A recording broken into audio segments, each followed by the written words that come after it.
ಮಾತು ಬೆಳ್ಳಿ, ಮೌನ ಬಂಗಾರ. ಗಾದೆಗಳು ವೇದಗಳಿಗೆ ಸಮಾನ. ವೇದ ಸುಳ್ಳಾದರೂ ಗಾದೆ ಸುಳ್ಳಾಗದು ಎಂಬ ಮಾತಿದೆ.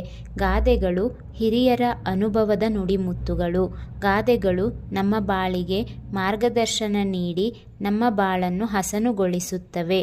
ಅಂತಹ ಅಮೂಲ್ಯವಾದ ಗಾದೆ ಮಾತುಗಳಲ್ಲಿ ಈ ಮೇಲಿನ ಗಾದೆಯೂ ಒಂದಾಗಿದೆ. ನಾವು ದಿನನಿತ್ಯದ ಜೀವನದಲ್ಲಿ ಮಾತನ್ನು ಬಹಳಷ್ಟು ಬಳಸುತ್ತೇವೆ. ನಮ್ಮ ಸಂತೋಷ, ದುಃಖ, ಕೋಪ, ಪ್ರೀತಿ ಎಲ್ಲವನ್ನೂ ಮಾತಿನ ಮೂಲಕ ವ್ಯಕ್ತಪಡಿಸುತ್ತೇವೆ. ಆದ್ದರಿಂದಲೇ ಗಾದೆಯಲ್ಲಿ ಮೊದಲು ಮಾತನ್ನು ಬೆಳ್ಳಿಗೆ ಹೋಲಿಸಲಾಗಿದೆ. ಬೆಳ್ಳಿ ಮೌಲ್ಯಯುತವಾದ ಲೋಹ. ಅದೇ ರೀತಿ ಸಿಹಿಯಾದ, ಸತ್ಯವಾದ ಮತ್ತು ಸಮಯೋಚಿತವಾದ ಮಾತುಗಳು ಸಂಬಂಧಗಳನ್ನು ಗಟ್ಟಿಗೊಳಿಸುತ್ತವೆ, ಸಮಸ್ಯೆಗಳನ್ನು ಪರಿಹರಿಸುತ್ತವೆ ಮತ್ತು ಸಮಾಜದಲ್ಲಿ ನಮ್ಮ ಗೌರವವನ್ನು ಹೆಚ್ಚಿಸುತ್ತವೆ. ಆದರೆ ಈ ಗಾದೆಯ ಮುಖ್ಯ ಅರ್ಥ ಅಲ್ಲಿ ಮುಗಿಯುವುದಿಲ್ಲ. ಗಾದೆಯ ಎರಡನೇ ಭಾಗದಲ್ಲಿ ಮೌನವನ್ನು ಬಂಗಾರಕ್ಕೆ ಹೋಲಿಸಲಾಗಿದೆ. ಬಂಗಾರ ಬೆಳ್ಳಿಗಿಂತ ಹೆಚ್ಚು ಮೌಲ್ಯಯುತ.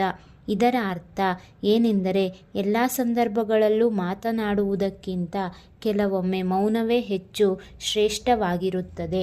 ಉದಾಹರಣೆಗೆ, ಕೋಪದ ಸಮಯದಲ್ಲಿ ಮಾತನಾಡಿದ ಮಾತುಗಳು ಸಂಬಂಧಗಳನ್ನು ಹಾಳು ಮಾಡಬಹುದು. ಆ ಸಮಯದಲ್ಲಿ ನಾವು ಮೌನವಾಗಿದ್ದರೆ ದೊಡ್ಡ ಜಗಳವನ್ನು ತಪ್ಪಿಸಬಹುದು. ಹಾಗೆಯೇ ನಮಗೆ ಸಂಪೂರ್ಣ ಮಾಹಿತಿ ಇಲ್ಲದ ವಿಷಯದಲ್ಲಿ ಮಾತನಾಡುವುದಕ್ಕಿಂತ ಮೌನವಾಗಿರುವುದೇ ಜಾಣ್ಮೆ.